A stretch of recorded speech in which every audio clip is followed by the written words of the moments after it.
Hello guys, welcome back to my channel blissful Bindu. So new year అవ్వడానికి ఇంకా 2 days ఉంది. So ఇవాళ 30 date.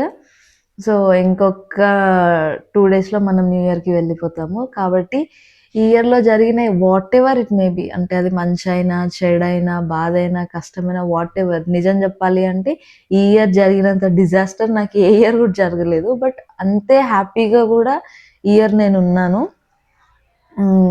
అంటే చాలా మట్టుకు కూడా అంటే ఈక్వల్ షేర్ వెళ్ళింది. ఎంత హ్యాపీగా ఉన్నానో అంత బాధపడ్డాను కూడా. బట్ ఇయర్ పోయిందని చెప్పి బాధపడకండి ఎవరు కూడా. ఇయర్ చేసిన మిస్టేక్స్ ఎవరు కూడా నెక్స్ట్ ఇయర్ రిపీట్ చేయకండి. సో దేనికి కూడా రిగ్రెట్ ఫీల్ అవ్వకండి. సో మనం ఈ ఇయర్లో చేసినవన్నీ చూసుకొని ఒకసారి అంటే మంచివైతే అది నెక్స్ట్ ఇయర్కి కంటిన్యూ చేసి, లైక్ మనకు నచ్చకపోతే అది చేంజ్ చేసుకొని నెక్స్ట్ ఇయర్లో దాన్ని చేయకుండా ఉండడానికి ట్రై చేద్దాము. సో లెట్స్ ఆల్ వెల్కమ్ ఆ new year with lots of happiness. So ఏది కూడా రిగ్రెట్ ఫీల్ అవ్వకండి.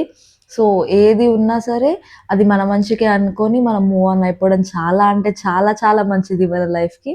సో లెట్స్ వెల్కమ్ ఆ new year with lots and lots of happiness. So ఈ వీడియో మీకు నచ్చినట్లయితే లైక్ చేయండి, షేర్ చేయండి, and please don't forget to subscribe my channel.